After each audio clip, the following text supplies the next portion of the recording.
So today's webinar is entitled Understanding the Impact of Climate Change on the Northern Territory Mango Industry. Our presenters today are Mandy Hopkins from the Earth Systems and Climate Change Hub and Maddison Clonan from the Northern Territory Department of Primary Industries and Resources.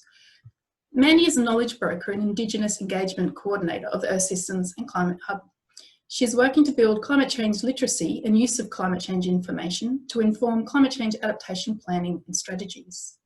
Mandy is also working with traditional owners from around Australia to continue a discussion on how First Nations people and the Earth Systems and Climate Change Hub can bring together traditional knowledge and Western science to provide some answers to how the climate is impacting our country. Maddison is a research scientist from the Northern Territory Department of Primary Industry and Resources. She currently studies the phenology of new and existing commercial mango varieties grown in the Northern Territory.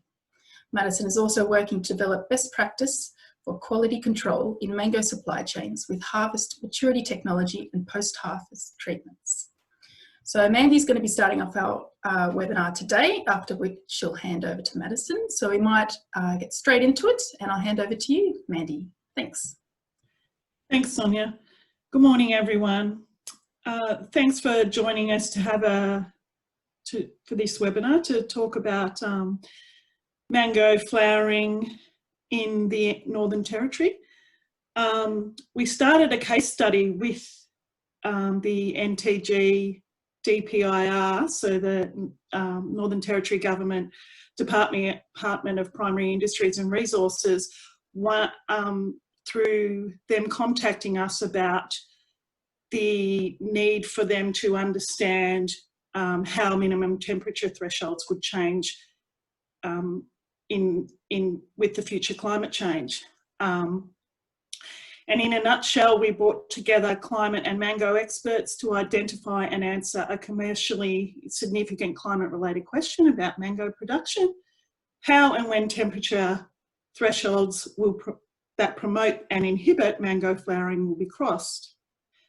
We demonstrated a model for working together to use climate change information to answer industry-relevant questions to inform planning and decision-making.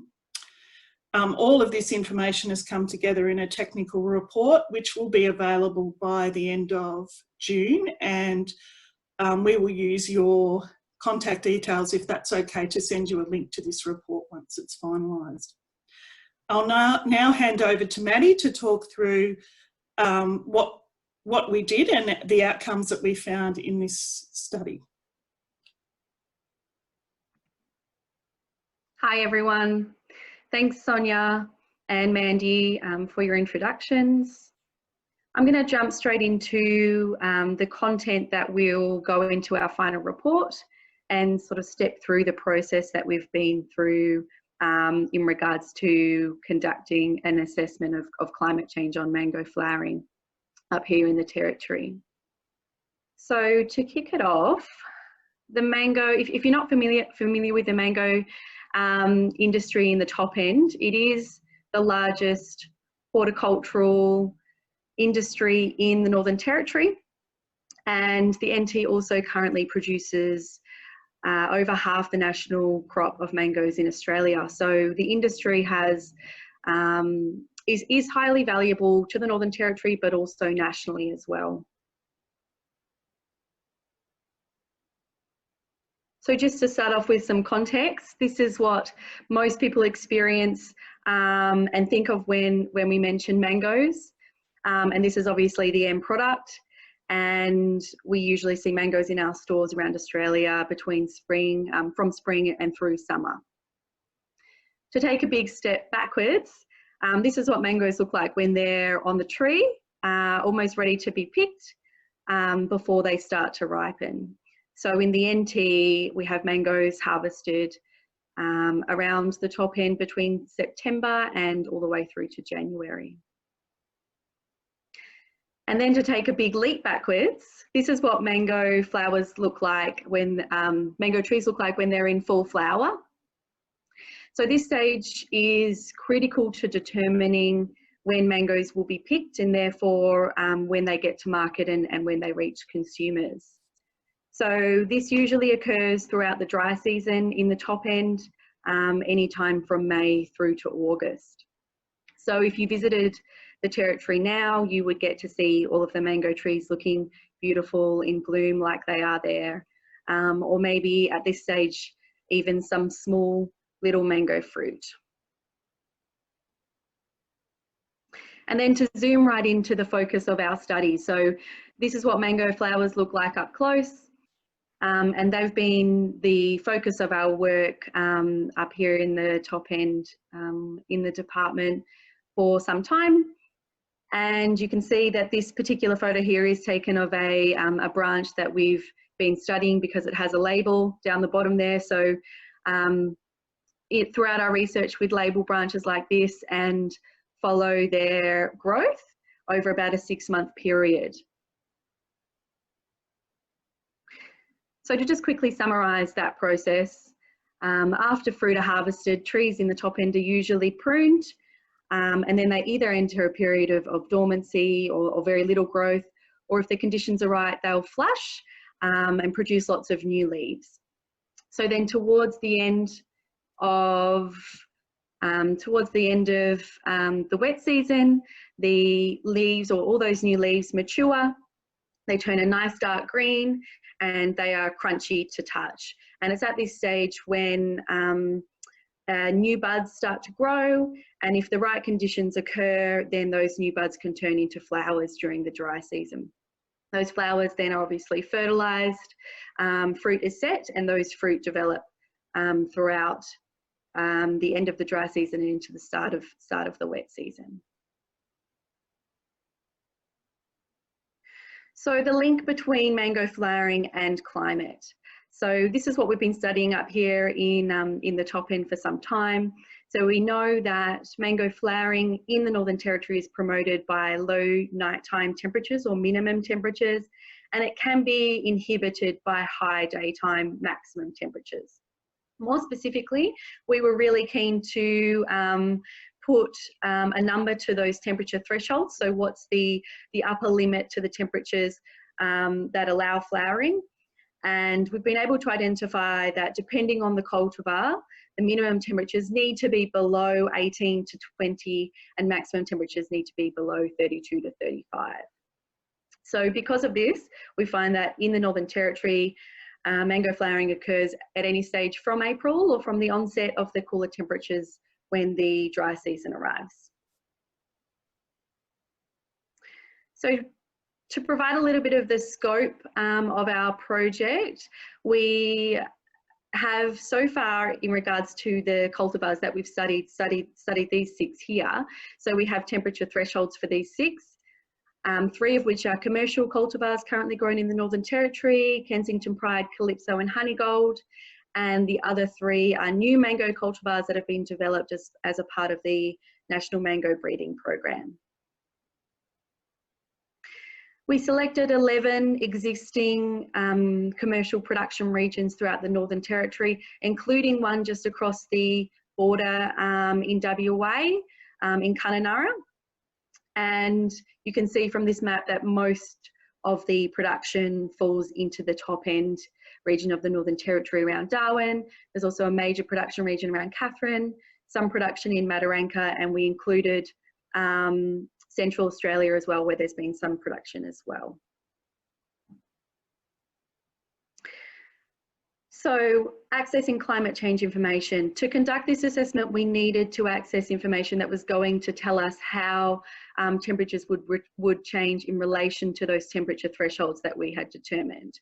So we accessed temperature data in the form of days per month under those minimum threshold temperatures, and then days per month over the temperature thresholds as well, specifically for the months of May, June, July and August, where most of the mango flowering occurs in the top end. We also compared 2 emission scenarios, 4.5 and 8.5, and we selected 4 future time periods, 2030, 2050, 2070 and 2090. And we selected those because the 2030 period is relevant to existing production systems or existing orchards. 2050 is more relevant to new orchards, so establishing new orchards over the next 20 years, and that time period would be relevant to those. And then the next two going towards the end of the century, relevant more to informing breeding programs for climate resilient mango cultivars. And we compared that all to the historical baseline between 1981 and 2010. All right, so what did we find? We found that overall there is a decline in inductive conditions across all regions between historical conditions or that baseline and the end of the century. So you can see from this example here, this is the number of days above 35 degrees. And in that first time step, you can see that there's throughout most of the top end of the Northern Territory, less than 3 days during July, this is for the month of July, that in which maximum temperatures reach 35 or above. So at the moment there's almost none, in some areas probably 0, and then by the end of the century you can see that there is a significant change across the top end, really focused in on the area around Darwin, where we're likely to get around 18 to 21 days in July with maximum temperatures above 35 degrees. And I really like this map because for Territorians, you'll be familiar with lovely, cool, dry season weather. And this just really shows how drastic that change could be by the end of the century. So some regions are more vulnerable than others, and we could see that in the maps on the previous slide. So it's quite clear that change isn't occurring evenly across all of those production regions. And these maps just identify that in a bit more detail. So you can see that in some of the regions that they all have a downward slope, and the different colours, they represent the different months, and the bars represent the collection of climate models, so the span from high to low of the climate models, and these graphs are the number of days below 18 degrees, and they all have that downward slope. So we're losing the number of days that we're getting in each of those months below 18 degrees for the minimum temperature, but you can see that the degree of loss is a bit different in different regions. The timing of flower induction is expected to change, and we have identified that because we can quite clearly see that the extent of change is different in the across the different months that we assess. So just in this example here, the red means the redder colours are less inductive days, so less days where mango flowering can occur. And you can see that currently we are likely to be able to get flowering in this particular region early in May and all the way through to August. But by the end of the century, May and August have significantly less inductive days. And that's a trend that we saw across all of the regions. And we know that if we don't have those conditions, we're unlikely to get flowering. And that would mean that most of the flowering becomes restricted to June and July, and that has implications for the harvest period and of course for supply of fruit to market. As well as that, we identified that some cultivars are more vulnerable than others, and this is because they have different they all have different temperature thresholds for minimum and maximum temperatures. So those cultivars with higher thresholds are going to experience more inductive conditions. And you can see that the trend, of course, is still the same as a downward trend, so that loss of inductive days.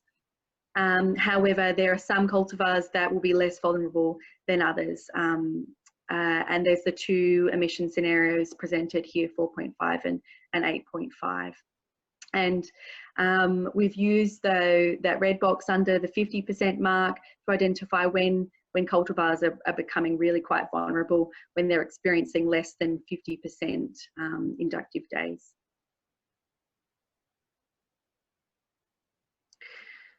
So what does this mean for the mango industry, and what does it mean over time? So we think that in the near future, some cultivars will become vulnerable, but not all. So in that first time period, we have already observed that some cultivars are struggling under some existing conditions.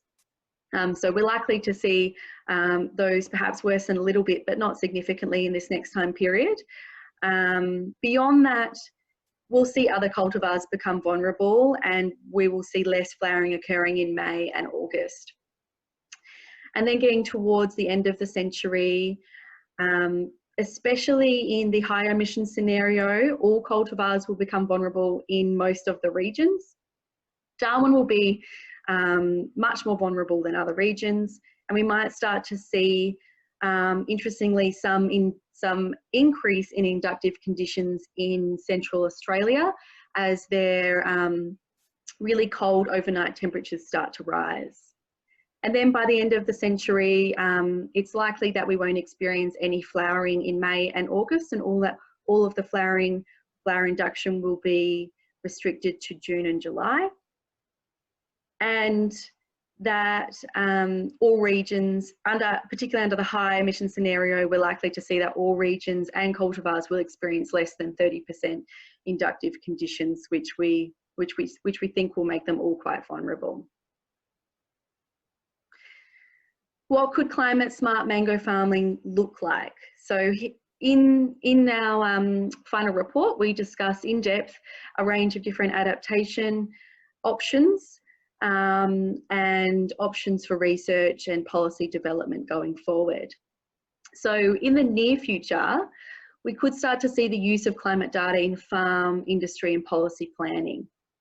And we're hoping that through this project and the final report will allow for the adoption and use of some of that climate information. There are a range of canopy management practices that can allow growers to capitalise on inductive conditions, or the inductive conditions that are occurring. So employing some of those, doing some R&D into climate resilient cultivars and practices, so starting that process, and continuing with industry-wide education and extension of climate change information. And then what will be important, very important in the next time step, as we start to see most of those cultivars that we've assessed become vulnerable, is to identify new climate resilient cultivars and begin the transition to those. Also identifying where new orchards are being established, making sure that those regions are suitable and are going to be suitable for some time to come. It will also be really important at this stage to implement safety management plans for farm workers, which could mean a range of different things.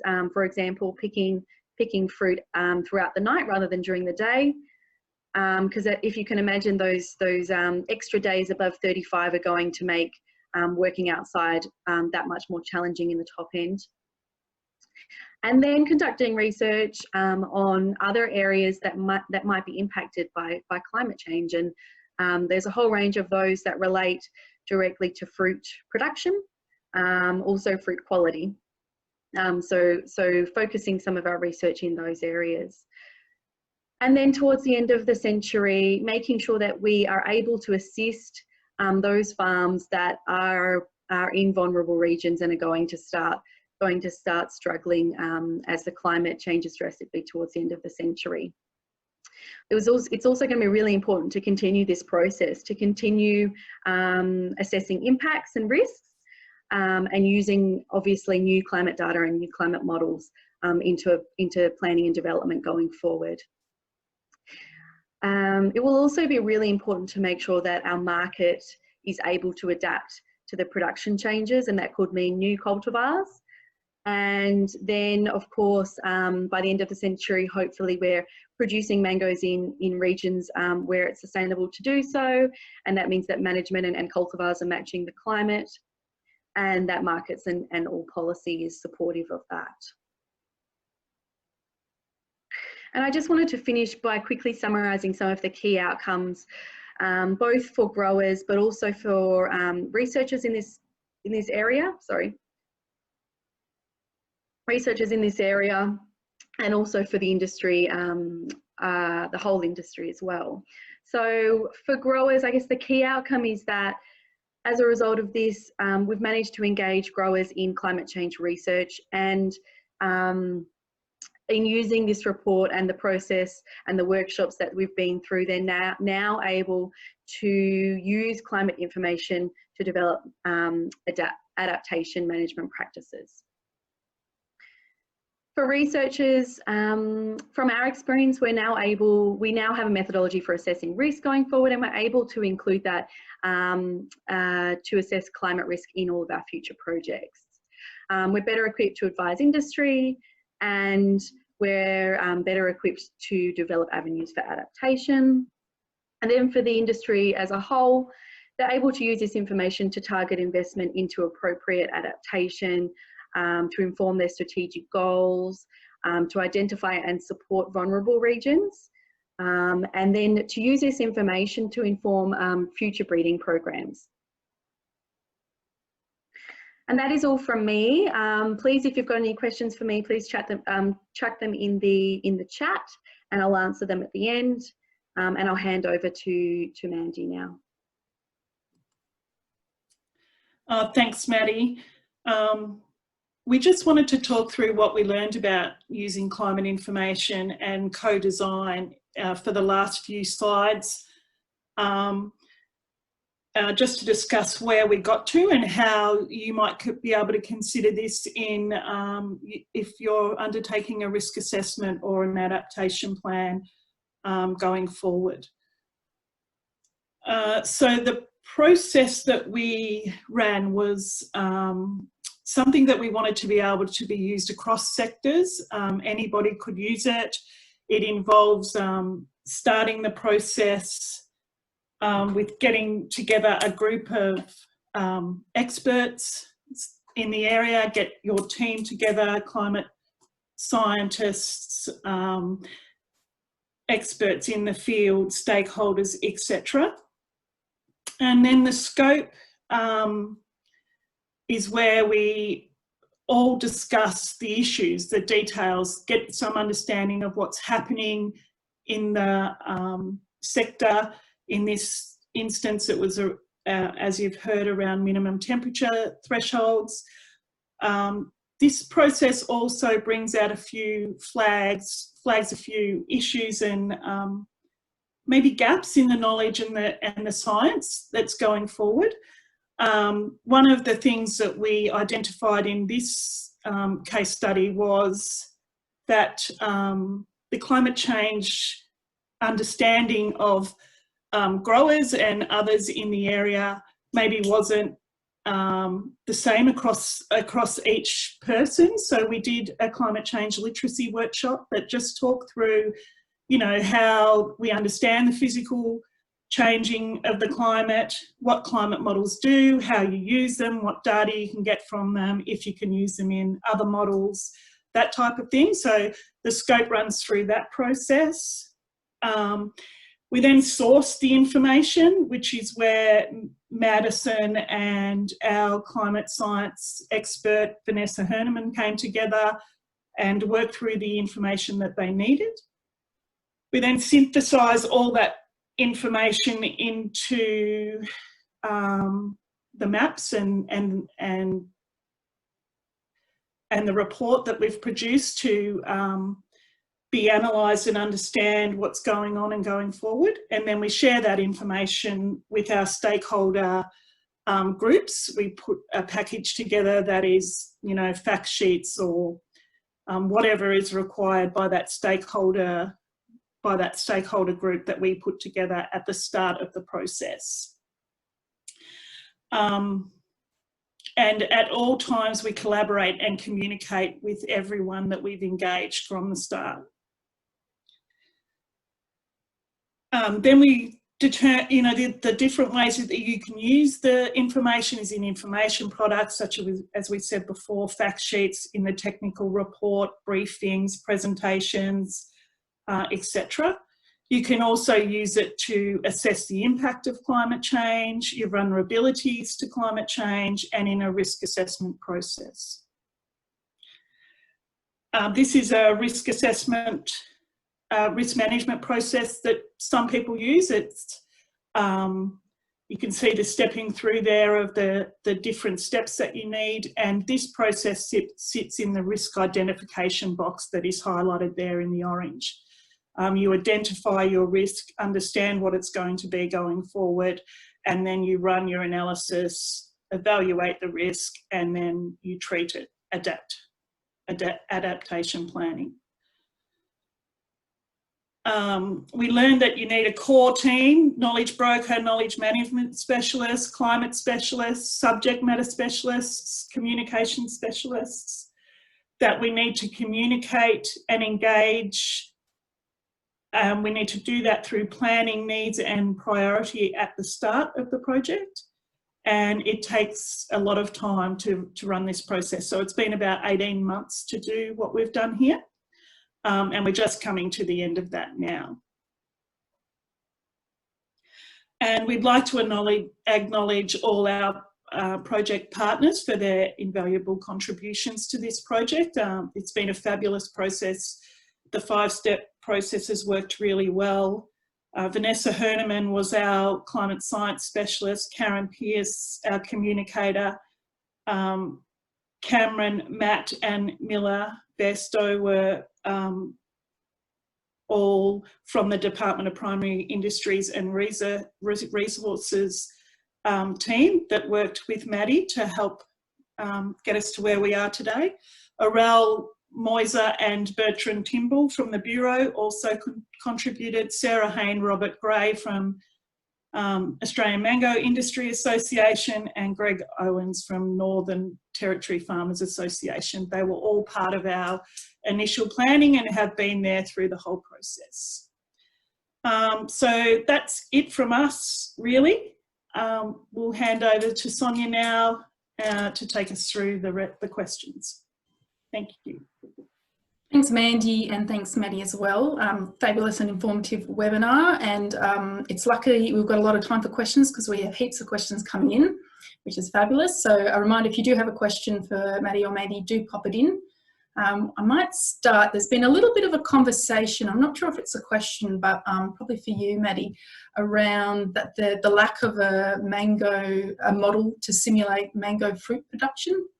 And that the flowering is used as a proxy as it may correlate to fruit production the most. I didn't know if you wanted to comment on that, Maddie. Yeah, sure. Yes, that's correct. In this scenario, we have only used the impact on flower induction. We have a relatively good model between temperature and the number of flowers produced. But yes, at this stage, we are unable to translate that very well anyway to production of fruit or yield. Great, thanks. So next question comes from Desiree, who asks, in terms of a possible adaptation strategy, would it be possible to start planting higher tolerance cultivars alongside existing ones, provided this does not lower overall output? And if so, should the flowering induction temperatures not be met, would that impact the growth and overall resilience of the adaptive cultivars?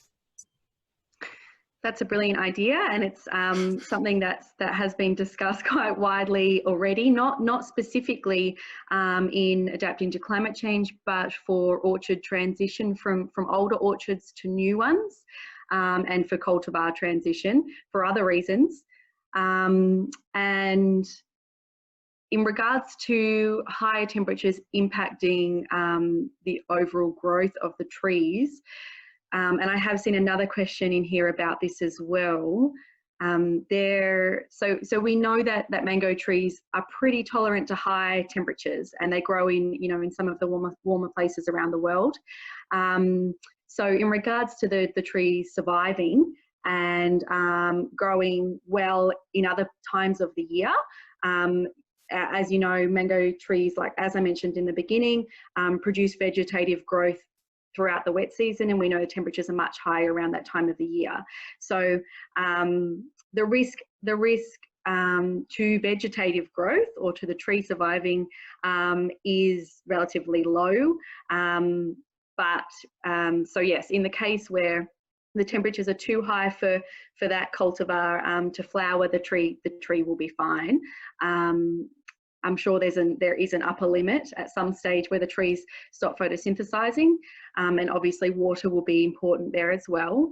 But yeah, if they're not flowering, they're more than likely to survive. Okay, thanks for that. The next question is the reproductive phase more sensitive than vegetation growth? Yeah, so that's what I was touching on then. So yes, absolutely. So given that mangoes are adapted to having this cooler phase to initiate flower production, then yes, it is certainly more vulnerable to high temperatures. Yeah, great. And so Paul asks, has any research around rainfall change and water supply with regards to the mango production been done? Not within this project. So we identified that as being an area of interest quite early on, and it unfortunately just didn't fit into the scope of this work, being quite a short-term project. So no, as far as I know, there isn't, and that's something that was flagged as being something that will be important going forward. However, I see that there are also a number of comments about mangoes being irrigated. So in the top end, particularly around flowering, where and fruit set and fruit development, when it is important to have water supply to the trees. There is no rain, of course, that all falls within our dry season. So therefore trees are all irrigated, and all irrigated from groundwater, from aquifers. Great, I think you've just answered about 2 other questions as well with that, so fabulous.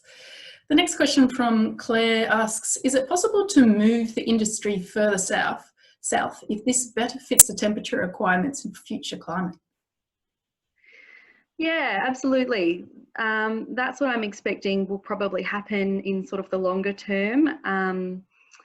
And there is, of course, already mango production in northern New South Wales and along the coast in central coast in WA as well. There are a whole range of other issues to do with temperatures being too cold, and they're temperatures that we don't experience up here in the top end. But because mango trees are adapted to warmer climates, there are some issues with especially with frost, but also with temperatures being too cold for growth and therefore too cold for flowering, essentially. So that's the other end of this. But like I mentioned in the presentation, there are some areas we can see where those cool overnight temperatures that are experienced through winter, which might be too cold at this stage to achieve mango production, are increasing, and therefore those regions might become available for mango production. But of course, there's a whole range of other issues to consider, or areas to consider when establishing a mango production region as well. And in the towards the end of the report that will be released at the end of this month, we've developed like a small case study where you're able to that demonstrates how to use the information that we've produced in this study to identify regions that might be sustainable for mango production in the future. And it includes a list of all of the other considerations that are important when assessing a new region. So things like proximity to market, and of course water availability, soil type, all of those things as well, but just making sure that you're also incorporating future climates and the impacts that those future climates will have, and then picking suitable cultivars. So yes, absolutely. I think that is definitely a viable option, and we are likely to see the current production regions in Southern Australia expand. But yes, obviously establishing new regions will require an in-depth assessment. Yeah, absolutely. Fantastic. So the next question comes from Ian, who says, I may have read the graph incorrectly, but did the plot showing the cultivars falling below the 50% induction day threshold in the red zone suggest that the new cultivars seem more vulnerable to warming than the commercially available ones? Yes, there are two of the new cultivars that are closer to the bottom of that graph. That's correct. What's interesting is up until recently, there's been very little understanding of what these temperature thresholds are. We have understood that there is a need for cooler temperatures, but actually putting a number on those thresholds, this is relatively new. So we haven't actually been able to use that in the breeding process or selection process. So that's something that we'll need to do going forward, and that's why we included those cultivars, because obviously they're being developed, and it's important to identify where they're going to be able to grow sustainably. So yes, absolutely, and you'll notice that one of them is right up the top of the graph as well, so they're actually quite different to each other. Great. The next question comes from Jyoti, who asks, can the temperature thresholds that are identified in Australia be applied to other parts of the world? Yes, I believe so. They would have to be the same cultivars. Obviously, they're cultivar specific, but I would I'd probably be cautious, and I think it'd be probably best to assess those cultivars in that particular production system, given that the rest of the environment will be different in regards to water availability, growth patterns in the trees, and lots of other things that might impact flowering. So I think the methodology is applicable, but I think that if you're using different cultivars or it's a different environment, that the thresholds in that particular situation should be established.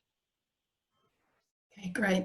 I've got an interesting question from Peter, who asks, if an orchard was unsuitable for mango production in the future, what is the most likely use of that land? Is there another high value horticultural crop it can be used for? I'm sure there is, absolutely. I mean, that's a really great question, and that's something that I am looking forward to investigating further. But absolutely, this is obviously specific to mango. There are other horticultural or tropical crops that have a similar flowering mechanism to mango. So there will, of course, be some other crops that won't be suitable. But I absolutely think that there will be other suitable crops, and it will be an important part of this work going forward to identify them. Fabulous. So Jackson then asks, with mango flowering, do you need a single night or a few nights in a row below the 18 to 20 degree threshold? You do need a few nights, or a bit more than a few nights. There isn't a really strong consensus about how long you need, but the minimum amongst the literature is about 4 days. So anything greater than 4 days.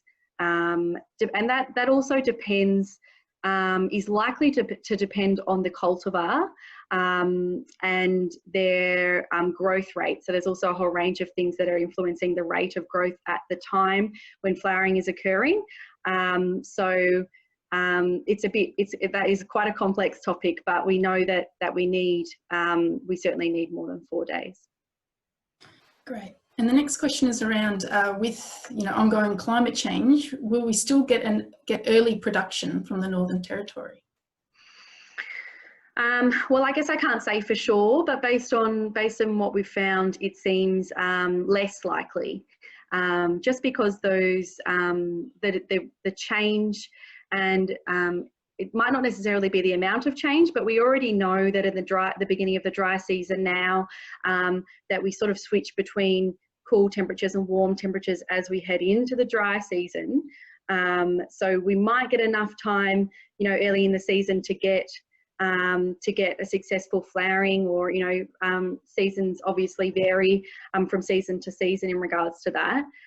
But we'll see less of that slowly, and there will of course be variability. So there might be some years still where we're getting a lot of cool temperatures occurring early, but we can see progressively that there'll be less of those opportunities early on, and that of course does mean that production will be, or harvesting could be pushed a bit later for those cultivars that do flower really early at the moment. Okay, great. We have another question from Jyoti, who notes that mango orchids have grown almost all over India. Do you think that humidity is an important factor along with temperature in mango fruit production? So humidity is definitely important for a range of different things. We don't believe it's particularly important for mango flowering in the Northern Territory, and we know that it doesn't play a strong role, particularly in getting successful flowering, and we have obviously very low humidity at that time of the year, given that it's the dry season. But absolutely, there can be a range of issues associated with humidity and flowering, and the rates of bacterial and fungal disease.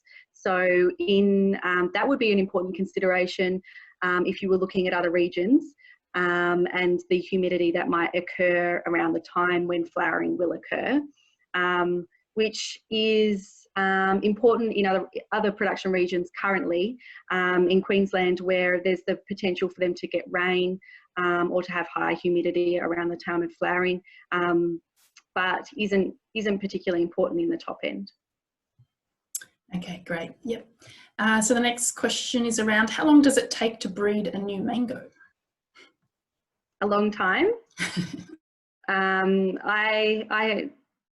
I haven't seen, I'm 27 and I haven't seen a mango breeding program in my career, which has been quite short. So I think 10 years or more. There's definitely new technology that has a potential to speed that process up, which is exciting. But previously they take quite a while. Okay, the next question comes from Matt, who asks, the study is based around the biology of flowering and the impact of temperature. What impacts do management factors have, for example, physical and chemical? Yeah, so I mentioned some management practices that are used to capitalise on inductive temperatures earlier on in the presentation. So there is an important, the stage of growth of a mango tree or of the stem is important in regards to getting successful flowering. So there are a range of management practices that can be used to ensure that the stems are at the right growth stage, and that relates to what I mentioned earlier at the start of the presentation, with the leaves being mature or aged.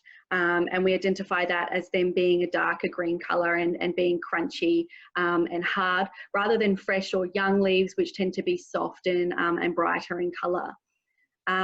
So there are a range of chemicals that are used up in the top end to ensure that the trees are at the right growth stage. And at the same time, there are some management practices as well. In a lot of the research that we do, we actually prune those younger leaves off to ensure that they're not going to inhibit mango flower production. And there's also some practices around water supply, limiting water supply, so mildly drought stressing trees around the time of flowering to ensure that there's no new vegetative growth when the arrival of cool temperatures comes along. And the trees, of course, still need a bit of water so that they can produce flowers, but just limiting that so they're not producing vegetative growth.